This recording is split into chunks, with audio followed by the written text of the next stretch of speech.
Front end developer interview క్వెషన్స్‌లో మనకి ఇదొక strings మీద మనకి ఒక చిన్న లాజికల్ థింకింగ్ క్వెషన్ అనమాట ఇది. ఇక్కడ మనకి ఏమివ్వడం జరిగిందంటే కన్సోల్ లాగ్ అని చెప్పేసి నాట్ అని చెప్పేసి స్ట్రింగ్ ఇవ్వడం జరిగింది. ఇది నాట్ అనేది ఆపరేటర్. నాట్ అనే ఆపరేటర్ మరియు ఒక స్ట్రింగ్.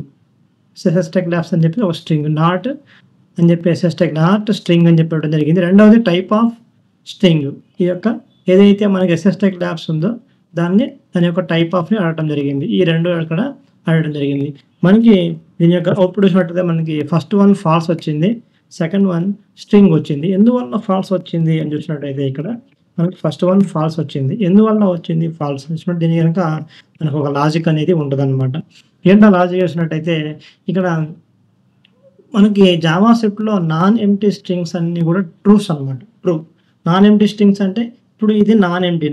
ఎంప్టీ అంటే మనకి ఎంప్టీ ఉండటం అంటే ఇదనమాట. ఇది ఎంప్టీ. మనకి మధ్యలో ఏం లేదు. జస్ట్ స్ట్రింగ్స్ మాత్రం జస్ట్ సింగిల్ కోట్స్ గానీ, లేపోతే డబుల్ కోట్స్ గానీ ఉన్నాయి ఇక్కడ. డబుల్ కోట్స్ గానీ, మనకి సింగిల్ కోట్స్ గానీ ఉంటాయి. ఈ సింగిల్ కోట్స్ ఇలా ఉంటే ఏం లేకపోతే లోపల డబుల్ కోట్స్‌లో, సింగిల్ కోట్స్‌లో అది ఎంప్టీ. ఎంప్టీ స్ట్రింగ్ అంటే అది ఫాల్స్ అనమాట. ఎంప్టీ స్ట్రింగ్ అనేది ఫాల్స్ మన జావా స్క్రిప్ట్‌లో. నాన్ ఎంప్టీ అంటే ఏదో ఒక దాని లోపల కంటెంట్ ఉంటే అది నాన్ ఎంప్టీ స్ట్రింగ్ అంటే అది ట్రూ అనమాట. ఇది మనకి ఒక బండ గుర్తు. ఎప్పుడైనా సరే మన జావా స్క్రిప్ట్ లోపల.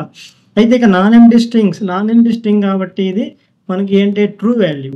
ఇది నాన్ ఎంప్టీ స్ట్రింగ్ అంటే ట్రూ వాల్యూ. మరి దీని ట్రూకి ముందు మనం ఏం పెట్టాం? నాట్ అని పెట్టాం. ట్రూ నాట్ అంటే దాని ఆపోజిట్ ఫాల్సే కదా! ట్రూ నాట్ అంటే ఫాల్స్. కాబట్టి ఇక్కడ మనకి ఫాల్స్ అని వచ్చేసిందనమాట. నెక్స్ట్ టైప్ ఆఫ్ ఎస్ఎస్టెక్ ల్యాబ్స్ అనేది స్ట్రింగ్. ఎస్ఎస్టెక్ ల్యాబ్స్ అనేది ఏంటి? ఒక స్ట్రింగ్. అంటే డబుల్ కోట్స్‌లో ఉంది కాబట్టి ఇయన్నీ క్యారెక్టర్స్ కాబట్టి దీని యొక్క టైపు జనరల్‌గానే మనకి ఏమవుతది? స్ట్రింగ్ అనేది ఆటోమేటిక్‌గా స్ట్రింగ్ వస్తుంది. అందరికి తెలిసిందే అది టైప్ ఆఫ్ స్ట్రింగ్. ఇది డబుల్ కోట్స్‌లో ఉన్నా, సింగిల్ కోట్స్‌లో ఉన్నా, లేకపోతే ఇది ఒక క్యారెక్టర్‌లో ఉన్నా సరే ఏదైనా సరే అది దాని టైప్ ఏంటంటే స్ట్రింగ్ అని చెప్పేసి అర్థం అనమాట. ఇలాగా మనకి ఈ యొక్క అవుట్‌పుట్ అనేది ఉండటం జరుగుతుంది.